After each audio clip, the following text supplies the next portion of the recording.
अस्सलामुअलैकुम। आज का हमारा टॉपिक है mechanism of saliva secretion and regulation of saliva secretion. सबसे पहले जाता है mechanism of saliva secretion.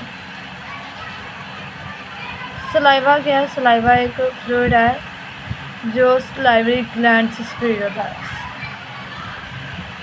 Salivary gland की पहले एक दफ़ा स्ट्रक्चर देख लेता है, फिर मैकेनिज्म की तरफ चलता है।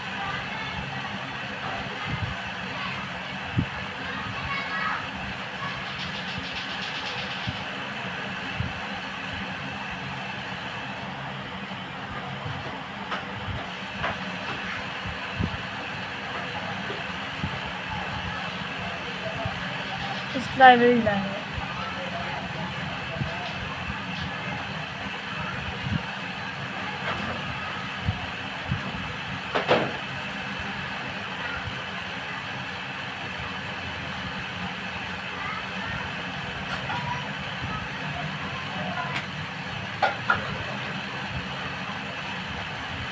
ये सलाइवरी ग्लैंड दो चीज़ों पे मुश्तमिल है।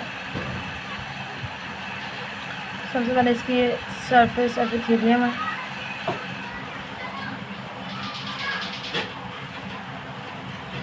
एपिथेलियम सेल्स है और ये एसिनार सेल्स है।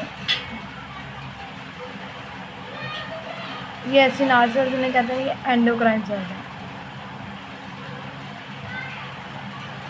और ये कैनाल है, सलाइवरी कैनाल।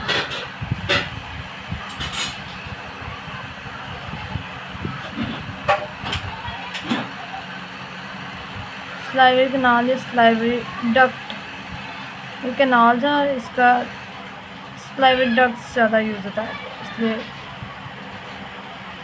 डक्ट्स।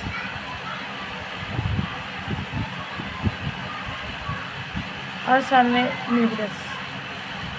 अब इसके दो फंक्शन, यहाँ पे डक्ट्स हो गई एक सबसे इम्पोर्टेंट पार्ट यहाँ का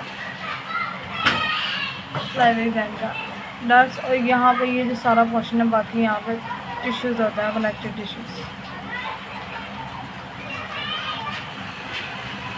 सेक्रेट ये सेल से होते हैं सलाइवा और रिलीज डक्ट्स के ज़रिए और कैविटी में चला जाता है।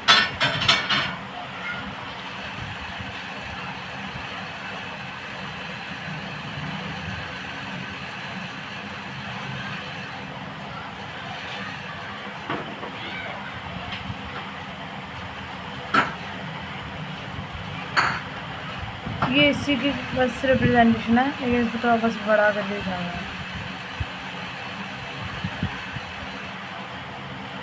ये वही डक्ट्स हैं, सलाइवरी डक्ट है और ये एसिनार सेल्स है।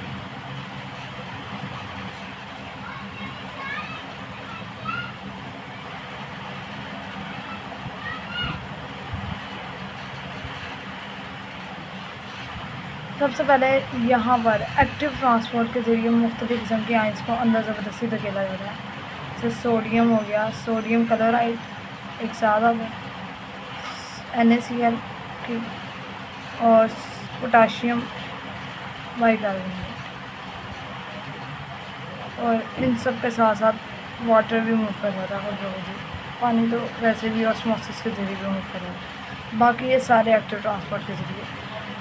जो यहाँ पर ये सलाइवा बना ना, इसको सलाइवा नहीं कहते, इसको प्राइमरी सेक्रेशन कहते हैं।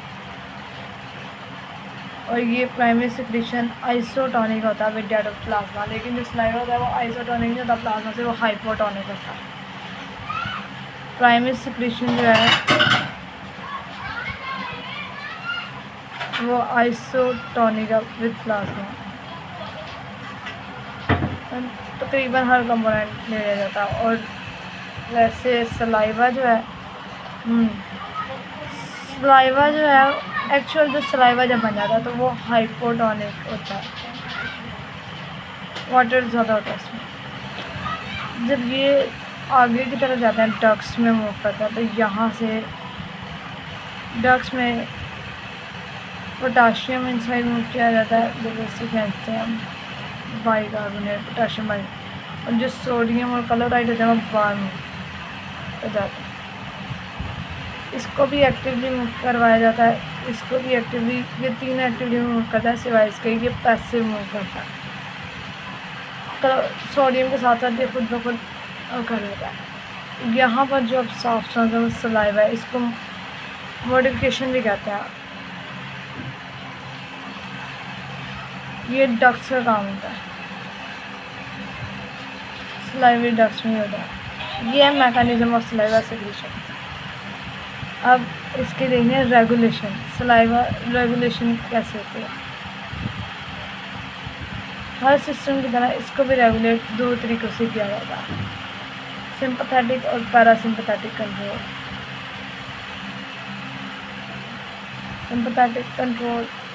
सिंपैथेटिक नर्वस सिस्टम और पैरासिम्पैथेटिक, ये दोनों पार्ट है एएनएस के।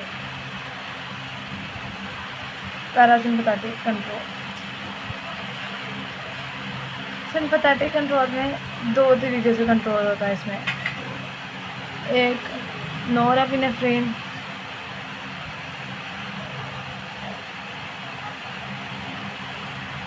और दूसरा न्यूरोपेप्टाइड्स। ये काफ़ी ज़्यादा है, ये अभी डिटेल से देखना है, 4 से 5 घंटे में पड़ता है। नोरेपिनेफ्रिन, इसका मैकेनिज्म जो है वो बीटा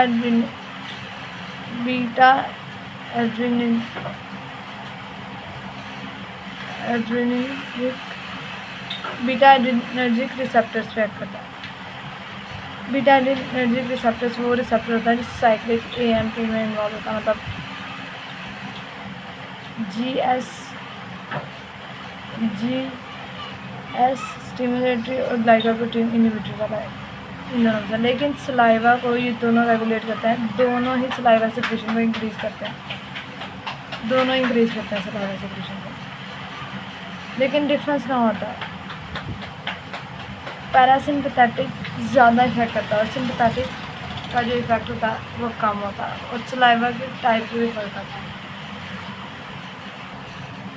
इससे जो सलाइवा प्रोड्यूस होता है वो विस्कस होता है, और इससे जो सलाइवा प्रोड्यूस होता है वो इसके मुकाबले में ज़्यादा होता है, लेकिन वो वाटरी होता है या सीरियस सलाइवा भी हो जाता है। सलाइवा के 3 टाइप्स होती है ना, विस्कस सलाइवा का होता है, ये फिर उसके मुकाबले में कम होता है। वैसे ही कम नहीं होता, मतलब ये सिंपैथेटिक कंट्रोल के जरिए सलाइवा ज़्यादा ही होता है, लेकिन इसके मुकाबले में कम होता था सिंपैथेटिक कंट्रोल, ये ज़्यादा बहुत ज़्यादा इफेक्ट होती है। और जो इसके मैकेनिज्म था वो एक तो है एसिटाइलकोलिन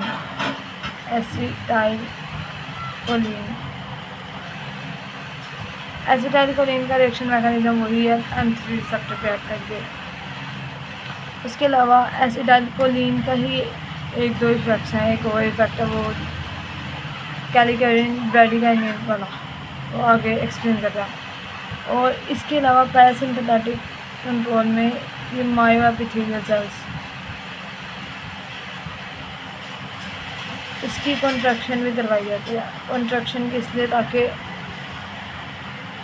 सलाइवा एपिथेलियल सेल्स की कॉन्ट्रैक्शन करवाएंगे, मायोएपिथेलियल सेल्स की, ताकि जो सलाइवा डक्ट्स हैं आगे ओसोफेगस की तरफ जाए। ये किसने हैं, मूवमेंट ऑफ सलाइवा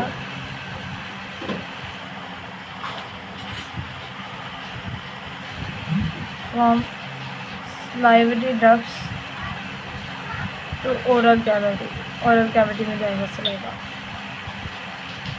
एसिटाइलकोलिन के 2 इफेक्ट्स हैं। पहले तो ये M3 रिसेप्टर पे एक्ट करके कैल्शियम के रिलीज़ करवाती है और वो आगे पूरा मैकेनिज्म है। और दूसरा ये कैलिकैडिन इसको रिलीज़ करवाती है, जो एक्टिवेट करता है, ये एक्टिवेटर है ब्रैडिकाइनिन को। ये वैसोडाइलेटर है ब्रैडिकाइनिन, और ये क्या करता है, ब्लड फ्लो को बढ़ाता है। ब्लड फ्लो बढ़ेगा, ज़्यादा ब्लड जाएगा, जितना ज़्यादा ब्लड जाएगा, ये मटेरियल सारे ब्लड से आना, तो उतना ज़्यादा ये मटेरियल निकालने का मौका मिलेगा सलाइवरी ग्लैंड्स को। ये खुद से सलाइवा नहीं प्रोड्यूस करता है, सलाइवा ये लेते सारे प्लाज्मा से हैं। एसिटाइलकोलिन का जो दूसरा फंक्शन है वो दोबारा लिख देते हैं यहाँ पर। ये करते हैं यह करते हैं कैलिन का रिलीज होता है, विच एक्टिवेट्स, ये एक्टिवेट करता है ब्रैडीकाइनिन इसमें भी है, ड्रेनल सिस्टम में भी आता है।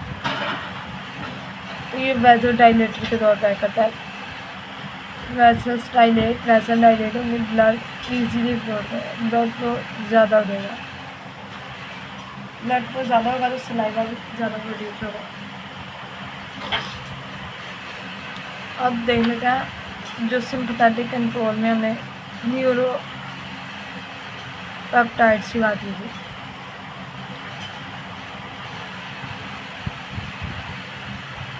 न्यूरोपेप्टाइड्स में न्यूरोपेप्टाइड वाई, NP न्यूरोपेप्टाइड की शॉर्ट फॉर्म, न्यूरोपेप्टाइड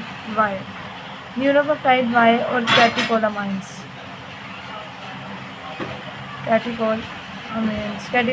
में एसिटाइलकोलिन्स वगैरह भी आ जाता है, और भी साफ से जो पूरा ग्रुप है क्या हार्मोन्स का पूरा ग्रुप है। और कैटिकोलामाइंस जो है ये को रिलीज हो जाता है सिंपैथेटिक न्यूरॉन से। सिंपैथेटिक न्यूरॉन्स इन दोनों को इकट्ठे रिलीज करते हैं।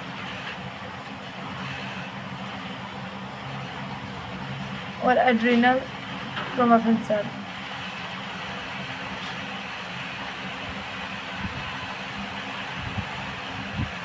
इसका मैकेनिज्म इतना नॉन नहीं है, और इसको हमने वहाँ पे इंटेस्टिनल रीजन बड़ा सा इसके बारे में पढ़ा था। जैसे नेगेटिव इम्पैक्ट जो करते हैं, पॉजिटिव इफेक्ट नहीं है इसका। इसलिए आ गया VIP वैजो इंटेस्टिनल पेप्टाइड।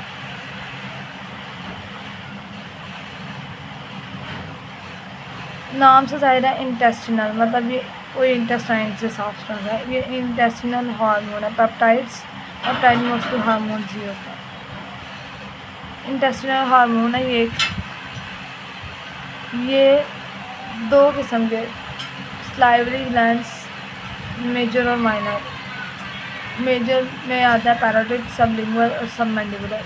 उसमें से दो मेजर ग्लैंड ट्रैक करती है, दो मेजर सलाइवरी ग्लैंड पर, पैरोटिड पर और सब मैक्सिलरी पर।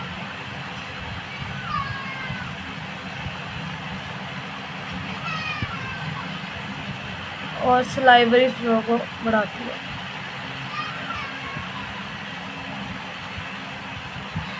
Substance P, SP, substance P।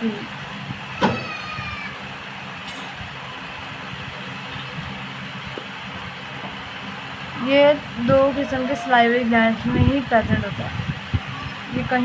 ये वहीं से सलाइवरी ग्लैंड से ही रिलीज होता है। प्रेजेंट इन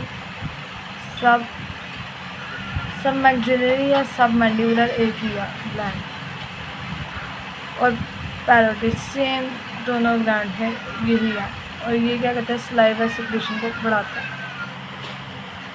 इसका काम भी इंक्रीज ही है सलाइवा सिक्रेशन में।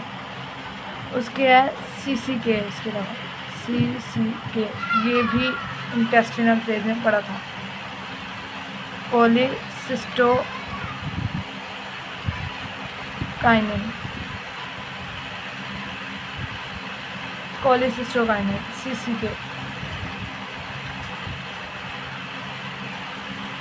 CCK इंटेस्टिनल फेज में हमने पढ़ा था कि जो इंटेस्टाइन होता है उसके मुख्तलिफ किस्म के सेल होता है। उसमें से एंटीरियो एंडोक्राइन सेल्स,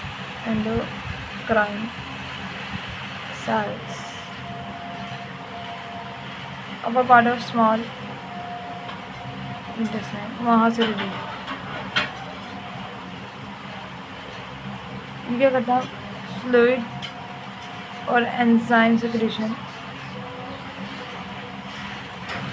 स्टिमुलेट करता है फ्रॉम एसिनार सेल्स।